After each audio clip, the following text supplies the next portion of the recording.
Assalamualaikum warahmatullahi wabarakatuh. Kembali lagi bersama podcast horor dengan aku tentunya. Untuk teman-teman yang baru join, silakan bisa follow Instagram aku di @dwiberry. Jadi di podcast kali ini aku akan membahas seputar santet. Santet itu kan bermacam-macam ya teman-teman. Nah, semoga teman-teman bisa mengambil hikmah dan pelajaran dari santet yang akan aku bawakan kali ini. Dan terus support channel ini ya teman-teman dengan cara klik tombol subscribe, like, dan tekan lonceng notifikasinya supaya teman-teman gak ketinggalan sama cerita terbaru dari aku. Oke, gak usah pakai lama, langsung saja kita masuk ke alur ceritanya. Santet Lutung, ditulis oleh sang penulis malam 94. Dahulu Mimin tuh pernah punya childfruit atau anak buah waktu kerja di outsourcing parkir Jakarta. Sebut saja namanya dia. Dia ini anak baru di perusahaan Mimin sebagai operator kasir, atau yang kerjanya di pos bukain palang otomatis pokoknya deh. Mimin sama dia ini bisa dibilang deket, tapi bukan pakai tanda kutip ya, karena mungkin awal dia masuk kerja yang training itu Mimin. Nah, singkat cerita, suatu hari dia ini matanya sembab banget kayak habis nangis seharian. Karena si dia ini memang anaknya juga deket sama temen-temen yang lain, akhirnya si dia ini diceng-cengin sama mereka atau dibecandain kalau dia semalam nangis karena habis diputusin sama pacarnya, yang emang pacar dia juga jadi OP di gedung itu. Biasanya dia ini orangnya juga lucu, sebagaimanapun dibercandain gak pernah baper. Cuma pas hari itu, Edo, Fikri, Denny, dan Ilham yang bercandain dia malah jadi gak enak hati sendiri karena dia cuma diem dan malah nangis lagi sesenggukan.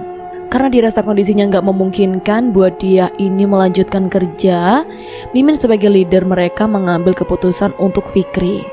Oh ya, Edo, Fikri, dan Denny, dan Ilham ini petugas area parkir yang menggantikan dia untuk jaga pos. Nah, inilah awal cerita dari santet Lutung ya teman-teman. Saat dia tiba-tiba menceritakan apa yang sebenarnya membuat dia menangis sebegitu hebatnya. Dia hari itu hampir tak henti-hentinya menangis pilu. Ku beri ia sebotol air mineral untuk menenangkan hatinya. Setelah beberapa saat ia puas menumpahkan air matanya, dengan masih tersengal-sengal isak tangis, dia membuka pembicaraan kepadaku. "Pak, maafin dia, malah buat keributan di tempat kerja," ucapnya lirih. Aku yang penasaran kemudian menanyakan, "Dia, maaf, apa kamu tersinggung dengan candaan teman-temanmu tadi?" Dia menggelengkan kepala. "Bukan kok pak, sama sekali gak ada hubungannya dengan mereka," jawab dia. Karena aku yang masih belum menemukan jawaban, aku kembali menanyakan mengapa dia menangis sebegitu hebatnya. Karena selama dia bekerja 3 bulan kemarin, dia ini orang yang periang, humoris, dan juga cepat akrab dengan teman-teman maupun semua atasannya termasuk aku. Dia kemudian mulai bercerita kronologi kejadian saat ia masih di kampungnya Subang. Sekitar 5 bulan yang lalu, dia bercerita sang ibu Wartinah seringkali terlibat cekcok dengan Tuti, yang bisa dibilang adalah tetangganya. Dia berpikir jika ibunya dan Tuti hanya tersulut emosi, ada rasa saling iri satu sama lain. Kian hari pertikaian mulut mereka semakin sering terdengar oleh tetangga yang lain. Karena merasa terganggu, akhirnya Pak RT sampai menengahi permasalahan mereka. Saat dalam mediasi kekeluargaan itulah, dia baru mengetahui jika sebenarnya antara Ibu Warti dan Bu Tuti bak kucing dan anjing sedari dulu. Setelah diusut ternyata Muklis, ayah dia yang juga suami Warti, adalah mantan kekasih Tuti yang dalam hitungan bulan kala dahulu akan melangsungkan pernikahan. Muklis saat dalam persiapan pernikahan itu kepincut dengan kecantikan Warti yang baru pulang menjadi TKW di Arab Saudi selama bertahun-tahun. Akhirnya Muklis secara sepihak membatalkan pernikahan antara dirinya dan Tuti saat hanya hitungan minggu saja. Sontak Tuti merasa amat dipermalukan oleh kelakuan Muklis. Bukan hanya Tuti, namun orang tua Tuti yang ikut terkena imbasnya. Karena ada desas-desus jika Muklis lebih memilih Warti ketimbang Tuti, karena Warti ini anak baik-baik dan Tuti kebalikannya dari Warti. Ayah Tuti merasa jika warga secara tidak langsung ikut menghakimi dirinya yang tidak bisa menjaga kehormatan anak perempuan semata wayangnya menjelang pernikahan. Karena beban pikiran itulah ayah Tuti sampai harus sakit diabetes karena gula darahnya naik. Tak sampai di situ saja kepedihan Tuti harus puas menyaksikan Warti dan Muklis menggelar hajat pernikahan karena jarak rumah mereka yang hanya terhalang oleh satu rumah. Nah, amarah Tuti mulai tidak terbendung lagi. Baginya terdapat 3 pukulan telak menghujam jantung hatinya.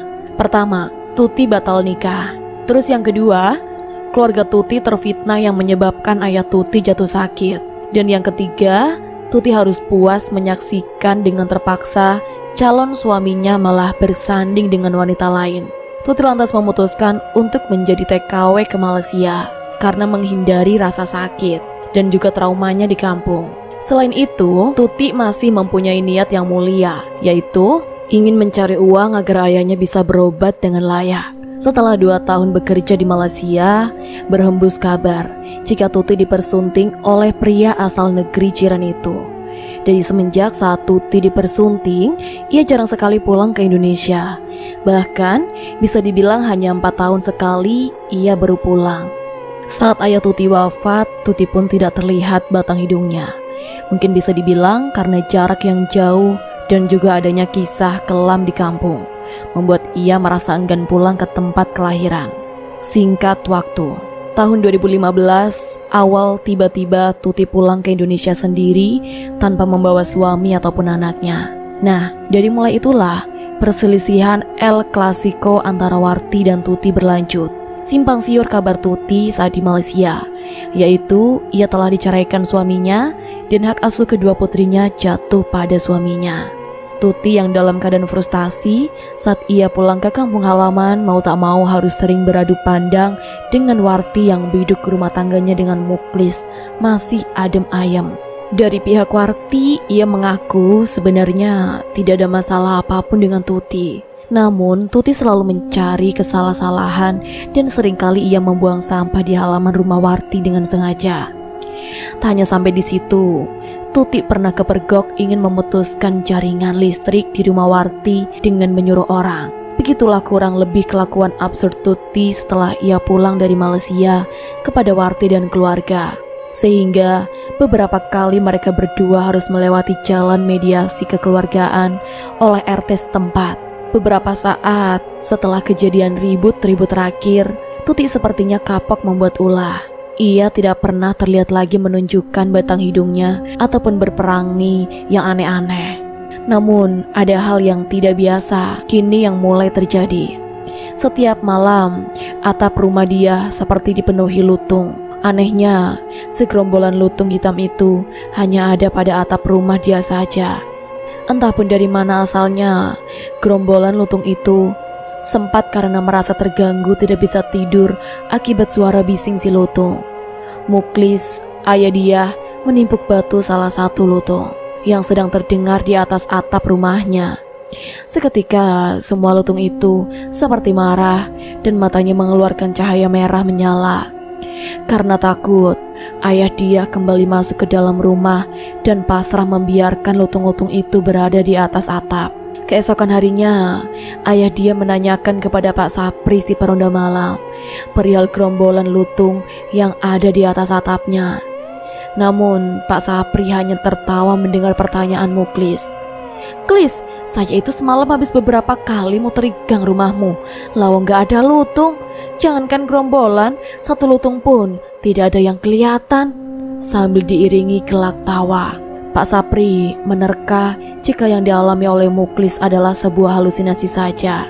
Muklis yang puas mendapatkan jawaban dari Pak Sapri pulang dengan rasa yang berkecambuk.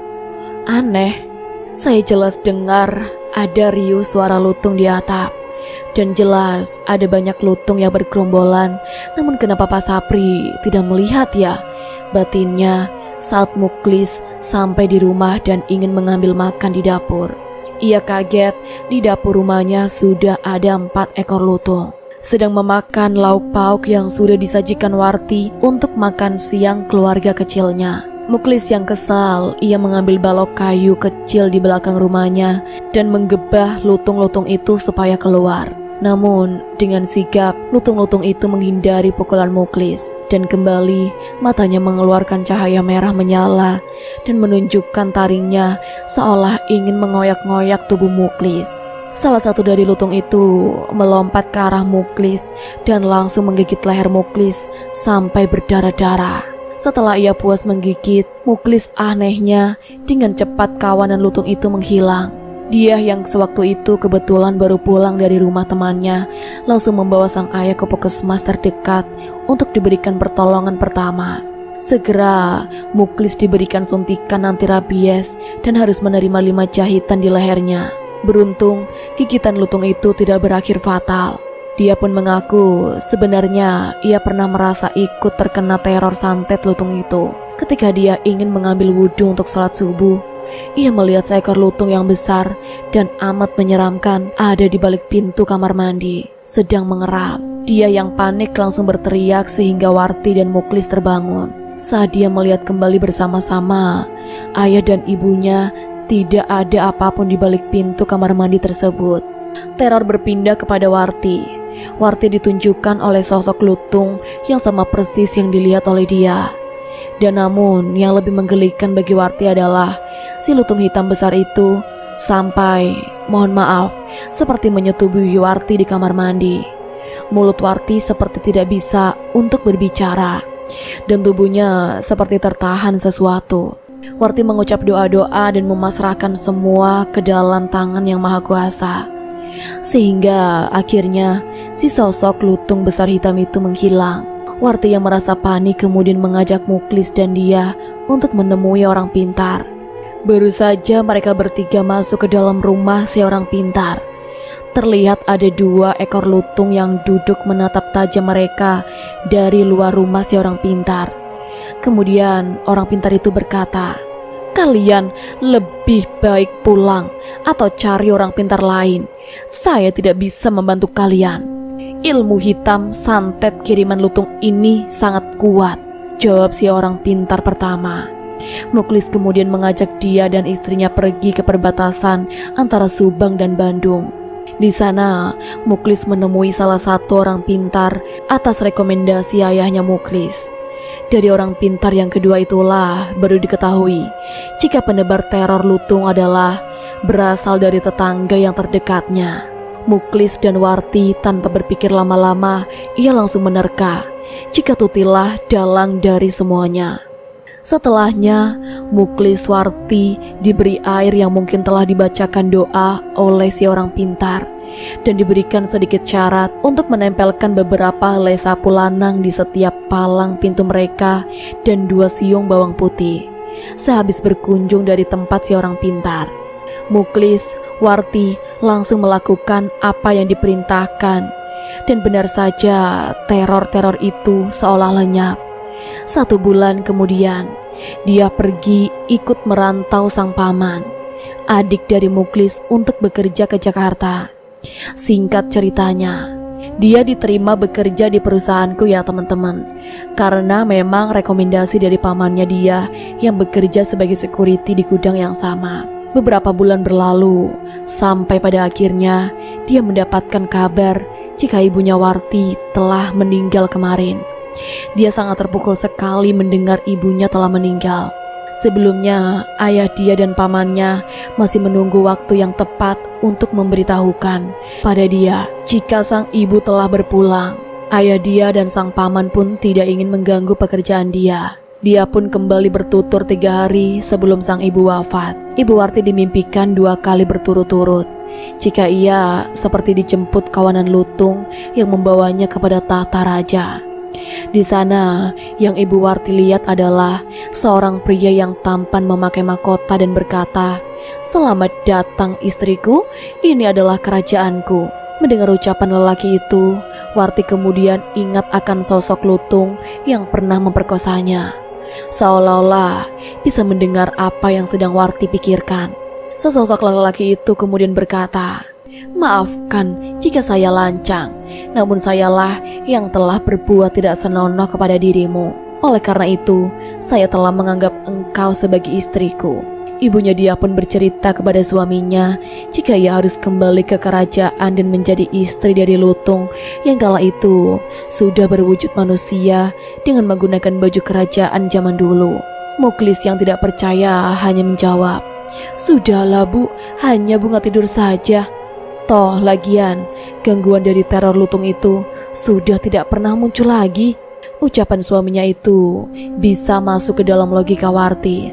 Ia menganggap hanyalah mimpi belaka. Namun, naas, tepat di hari ketiga Warti sudah meninggal, saat Warti sedang tertidur, Muklis yang panik segera membawa Warti menuju ke puskesmas. Namun sayang, nyawa Warti sudah tidak tertolong.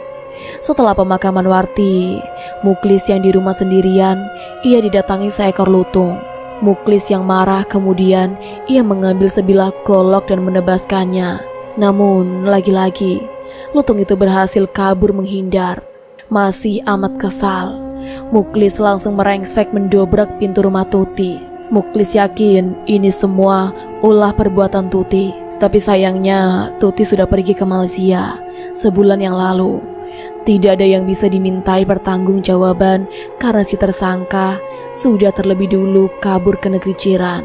Malam harinya saat tahlilan pertama di rumah Warti, banyak orang yang menyaksikan ada seekor lutung yang tiba-tiba masuk ke dalam rumah dan melompat ke dalam kamar Warti, Muklis, lalu menghilang. Beberapa warga percaya itu adalah jelmaan Warti yang menjadi lutung karena meninggal di guna-guna. Alhasil, malam tahlil menjadi buah bibir warga sekampung. Muklis yang masih shock dengan peristiwa itu kemudian menutup diri untuk tidak berinteraksi dengan warga sekitar. Muklis malu menerima kenyataan istrinya kini telah menjadi lutung jadi-jadian. Muklis hanya bisa menceritakan semua keluh kesahnya kepada adiknya, yaitu paman dia. Dan lalu pamannya menyampaikan peristiwa yang memilukan itu kepada dia. Setelah dia menceritakan semua pengalamannya, aku langsung memanggil Pak Suhar atau paman dia, yang kebetulan saat itu sedang berjaga di lobi tengah gedung. Aku memberitahukan Pak Suhar jika sebaiknya dia hari ini dibebas tugaskan dahulu, melihat kondisinya yang masih sangat terpukul atas perembukan bersama rekan-rekannya yang lain. Dia diberikan dispensasi untuk pulang ke kampung halamannya di Subang selama 3 hari dan selama dibebas tugaskan, shiftnya di cover oleh Ilham dan Fikri secara bergantian. Sedikit rasa penasaranku, aku sempat menanyakan kebenaran cerita yang baru saja dia ungkapkan pada sang paman. Pak Subur pun mengangguk membenarkan semua cerita keponakannya itu. Memang tidak habis pikir jika benar-benar terjadi. Ada orang yang sampai tega mengirim guna-guna santet kepada keluarga dia. Akhirnya saat itu juga dia diantar pulang oleh pamannya. Dan sore harinya dia langsung pulang menuju ke Subang. Setelah 3 hari dia kembali masuk kerja. Kali ini ia masuk kerja seperti biasanya. Ia terlihat sudah lebih tenang dan mulai bercanda kepada rekan-rekannya yang lain. Aku kala itu hanya membatin, syukurlah kalau dia sudah baik-baik saja, mungkin dia sudah bisa legowo sekarang. Dia kemudian tersenyum menatapku dan melambaikan tangannya dari pos pintu keluar. Pak, sini Pak, saya punya oleh-oleh ini buat Bapak. Teman-teman yang lain sudah saya bagi satu-satu celotehnya. Duh, jadi repot-repot gini dia. Sebelumnya makasih ya sudah bawakan saya oleh-oleh, jawabku sungkan. Dia kemudian bercerita, Pak, saya yang seharusnya berterima kasih atas kebaikan Bapak mengizinkan saya pulang dan teman-teman semua. Saya akhirnya bisa bertemu dengan Ibu, walaupun untuk terakhir kalinya. Dia kemudian melanjutkan pembicaraannya. Sehari setelah sampai ke Subang, saya langsung ziarah ke makam Ibu. Kemudian saya diajak Bapak untuk menemui orang pintar di perbatasan Subang-Bandung untuk menanyakan perihal lutung yang masih meresahkan Bapak. Dari si paranormal tersebut, saya mengetahui jika ibu saya ternyata diculik secara paksa ke alam jin dan dinikahi oleh si Raja Lutung. Niatan awal dari si tetangga pengirim guna-guna lutung itu agar supaya keluarga bapak tidak tenang hidupnya dan selalu merasa terteror. Namun, naasnya si pemimpin lutung menaruh hati kepada ibu, sehingga menyebabkan ibu diambil jiwanya ke alam jin. Bahkan menurut pengakuan dia, ia dan ayahnya didatangi lutung yang memandangi dari kejauhan sewaktu di makam ibunya. Terlihat samar-samar si lutung itu menitikan air mata dan kemudian berlalu pergi. Ibu yang tenang di sana ya. Jangan lagi ibu mengkhawatirkan saya dan bapak. Ibu doakan saya ya bu, semoga saya bisa membahagiakan bapak. Itu loh doa terakhir yang dia panjatkan di atas nisan ibunya tercintanya. Dia dan sang ayah mencoba mengikhlaskan semua yang terjadi. Ayah dia, Muklis, sebenarnya adalah orang yang paling merasa bersalah atas kematian Warti. Andai mungkin saja dahulu ia tidak menyakiti perasaan Tuti, tidak akan sampai begini ceritanya. Namun itu semua hanyalah andai-andai yang telah menjadi sia-sia. Nah teman-teman, jadi itulah tadi akhir cerita dari Santet Lutung. Semoga teman-teman bisa mengambil hikmah dan pesan-pesan yang terkandung di dalam cerita ini ya teman-teman. Oke, aku akhiri dulu sampai di sini. Sampai bertemu di ceritaku selanjutnya. Wassalamualaikum warahmatullahi wabarakatuh.